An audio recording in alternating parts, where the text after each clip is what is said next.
irmãos, hoje nós vamos falar a respeito da palavra de Deus que se encontra no livro de Marcos, capítulo 4, do verso 35 ao 41. Enquanto você pega a sua Bíblia, nós vamos estar louvando e bendizendo o nome do Senhor.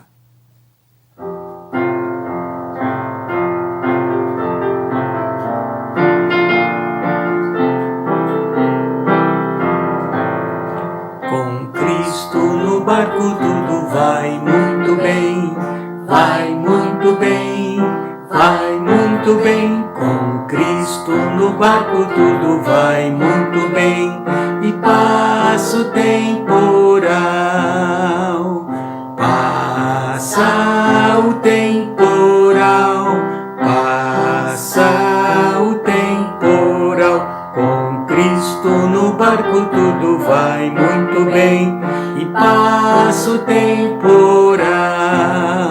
Com Cristo em casa tudo vai muito bem, vai muito bem, vai muito bem. Com Cristo em casa tudo vai muito bem, e passa o temporal, passa o temporal, passa o temporal. Com Cristo em casa tudo vai muito bem, e passa o temporal. Paz do Senhor, meus irmãos. Vamos ler aqui o texto que nós relatamos agora há pouco, no livro de Marcos, capítulo 4, versos 35 ao 41. E naquele dia, sendo já tarde, disse-lhes: passemos para outra banda. E eles, deixando a multidão, o levaram consigo, assim como estava, no barco, e havia também com ele outros barquinhos. E levantando-se grande temporal de vento, e subiam as ondas por cima do barco, de maneira que já se enchia. E ele estava na polpa dormindo sobre a almofada. E despertaram-no, dizendo-lhe: Mestre, não se te dá que pereçamos?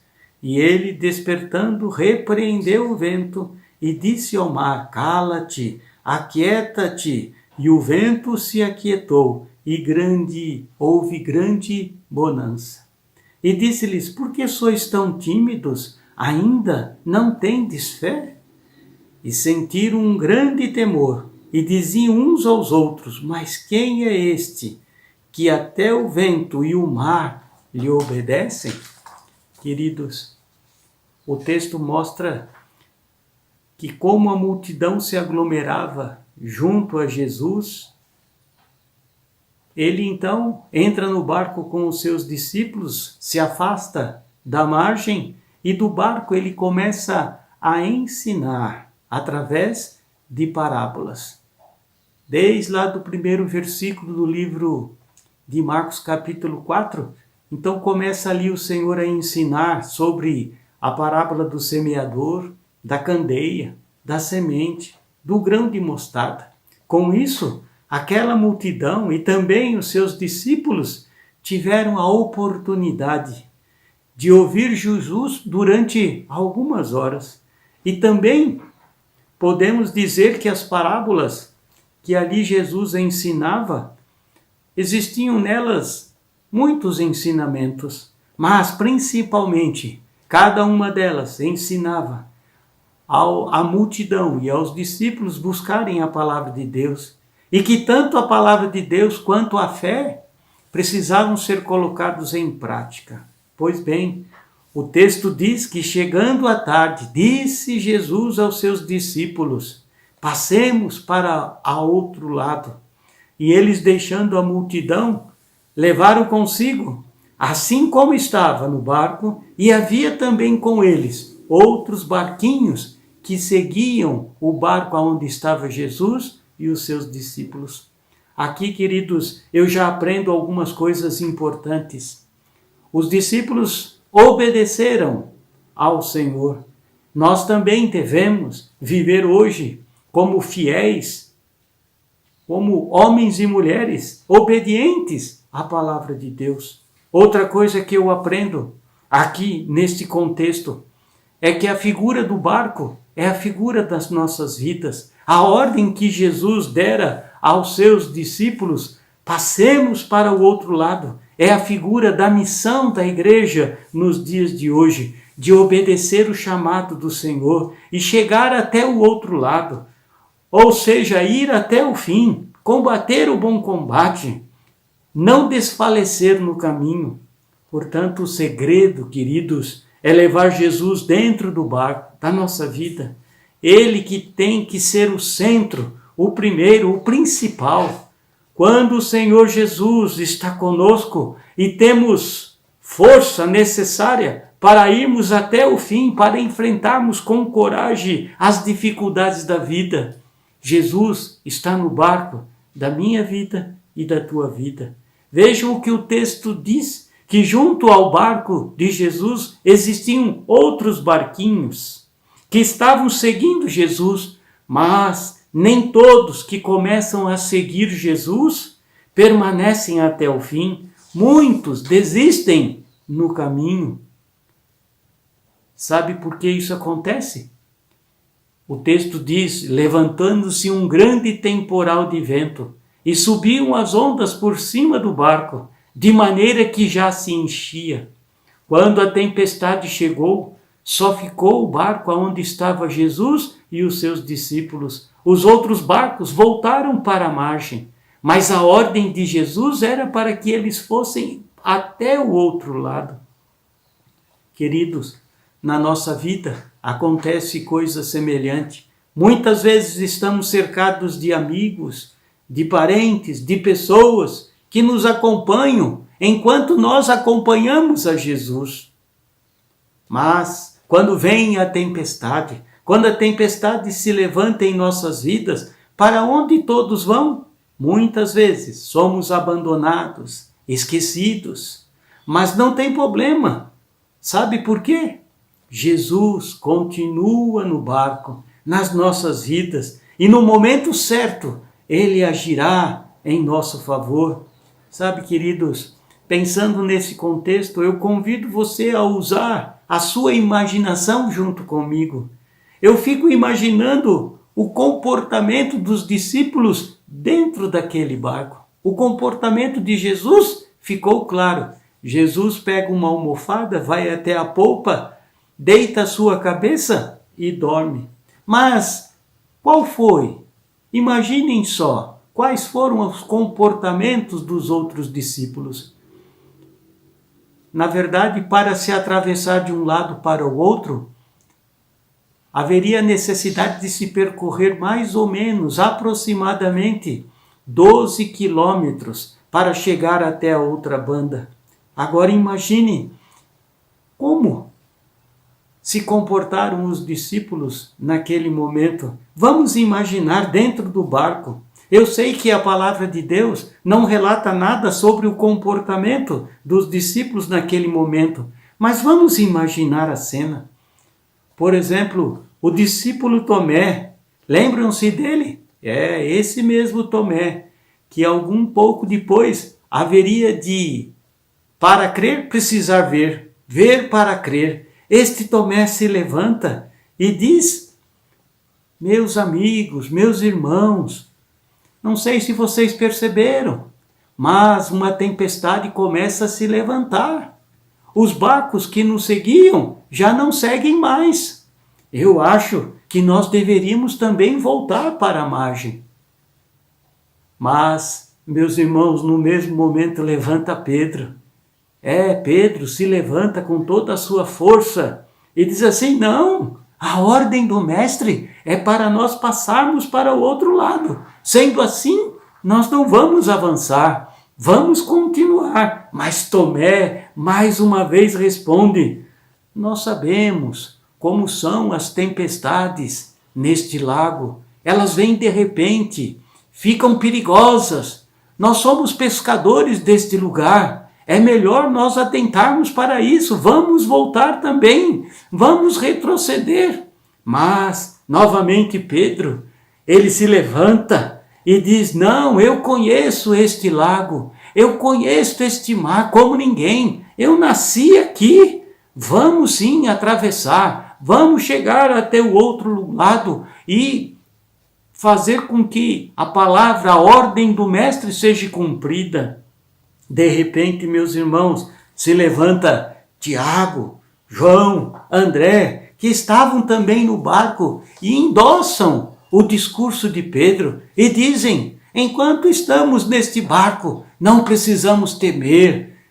Nós temos neste barco tudo aquilo que é necessário, todo o equipamento necessário e temos experiências para irmos até o outro lado. Queridos, tudo isso até aqui é minha imaginação, com relação ao que poderia estar acontecendo naquele barco, pois todos os discípulos que ali estavam eram seres humanos e estavam diante de uma grande tempestade, como nós nos dias de hoje. Então vamos começar a imaginar de novo. Pedro se levanta novamente com a sua força, tentando cumprir a ordem do mestre, tenta controlar o barco neste momento. Novamente, Tomé se levanta e diz: eu disse, não vai dar certo, está perigoso. As ondas, os ventos agora começam a ser tão fortes, as ondas tão altas, que começam a encher o barco. Então Tiago e João começam a ajudar, tirando a água de dentro do barco e começam a falar para os demais: vamos, gente, nos ajudem, peguem qualquer coisa, um caneco, um balde e comecem a tirar água, senão vamos afundar. Então Filipe, Bartolomeu, Tiago, filho de Alfeu, Tadeu e Simão o Zelote ajudam como podem, tirando a água do barco. Mas a viagem segue, com André ajudando seu irmão Pedro na tentativa de controlar o mastro, a vela, mas o vento vai ficando cada vez mais forte.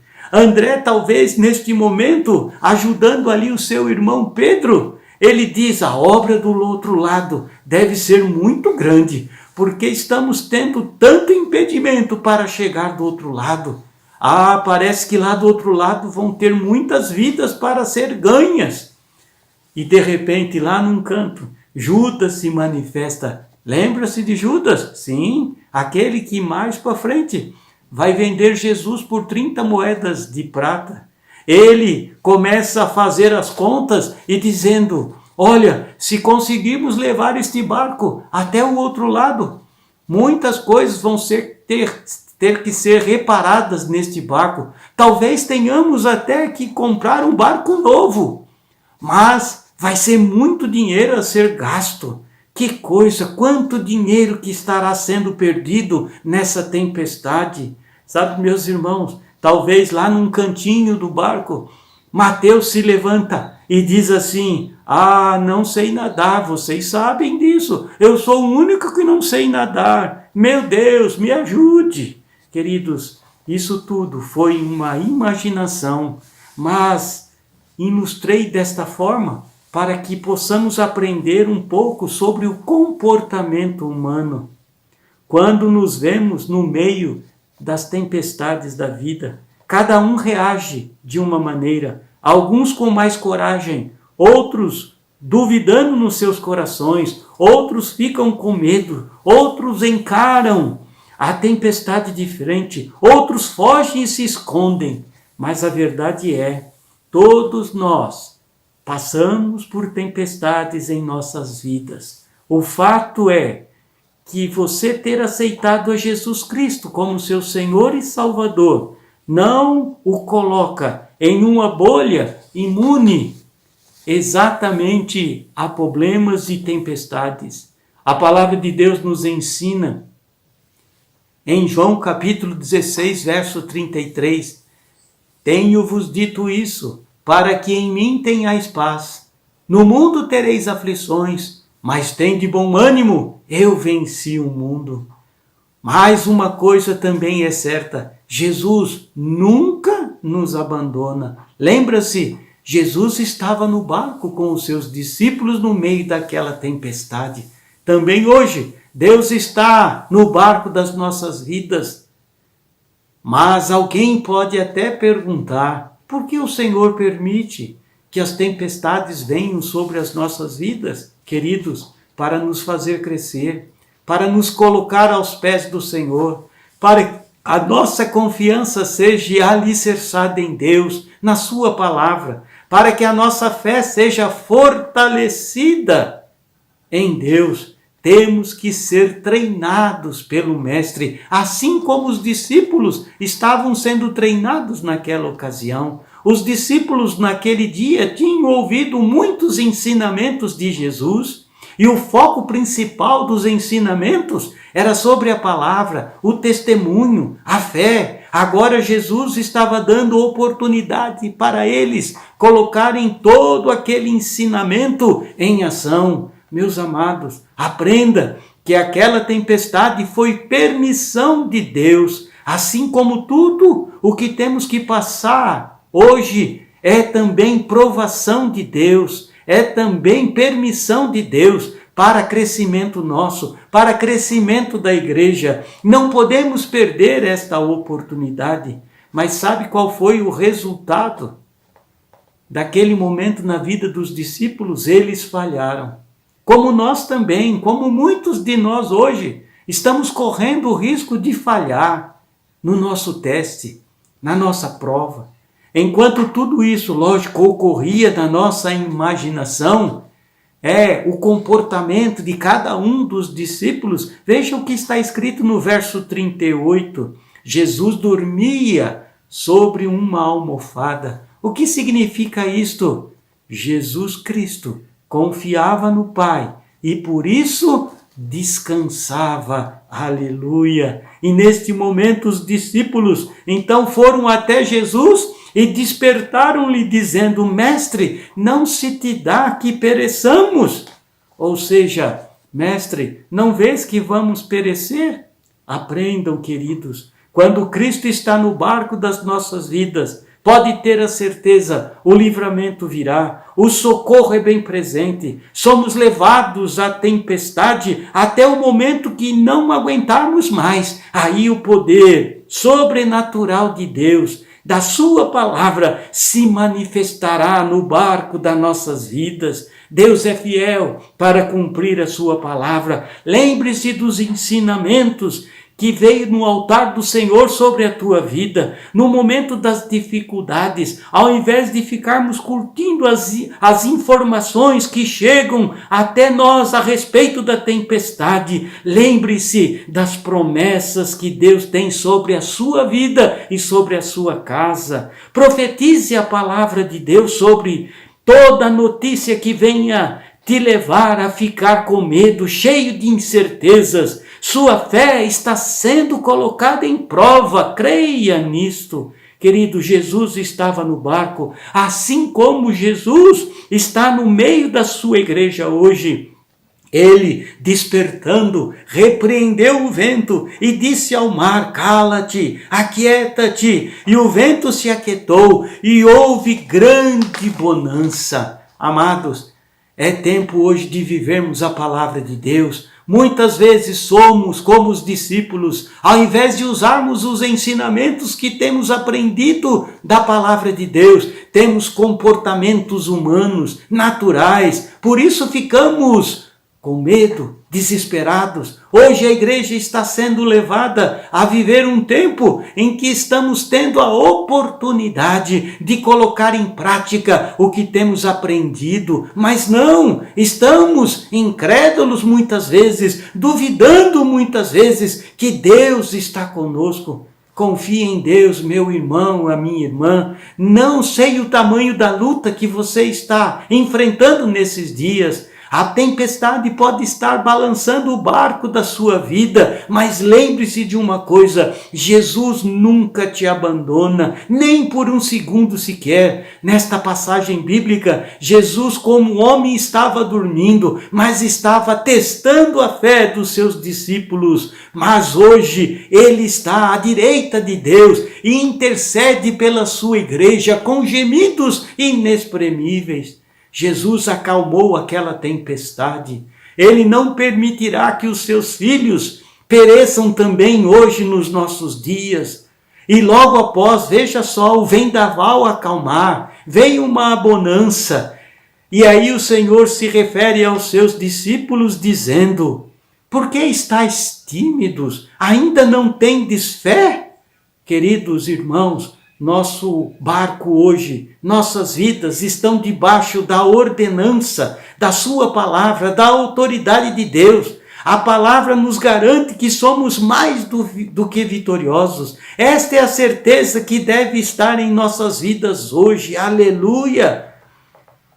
Timidez é falta de fé. Era isso que o Senhor queria tirar da vida deles. Eles tinham autoridade dada por Jesus para vencerem aquela situação. Você e eu hoje, como igreja do Senhor, também temos autoridade no nome do Senhor Jesus para repreender a tempestade em nossa vida. Por isso te digo hoje, não sejas tímido, profetize a palavra de Deus sobre a tua vida e se encha de fé. Não temas, porque Deus é contigo. Se levante como filho de Deus, creia nas promessas de Deus que Ele tem para a tua vida, para a tua casa. Não fique chorando no meio da tempestade. Tire a timidez e o medo da tua vida e tome posse das promessas de Deus. Se posicione e tenha atitudes de um vencedor, porque a sua igreja foi dado a viver de vitória em vitória, de glória em glória. Que Deus abençoe a sua vida em nome de Jesus.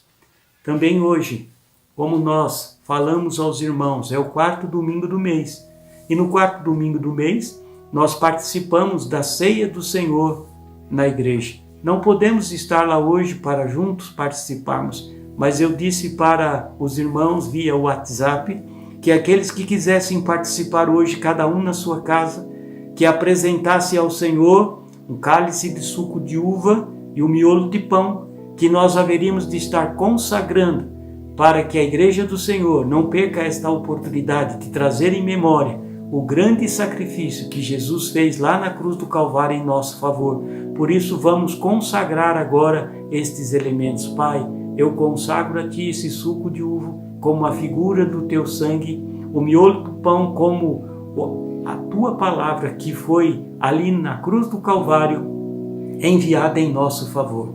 Abençoe agora, Senhor, esses elementos e quando participarmos, Pai, deste momento, haja bênção, o amor de Deus, a paz do Senhor, a glória do Senhor seja sobre cada casa, seja sobre cada vida.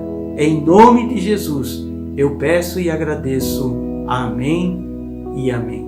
Agora que todos possam participar deste momento, participar do pão e do cálice de uva, em nome de Jesus.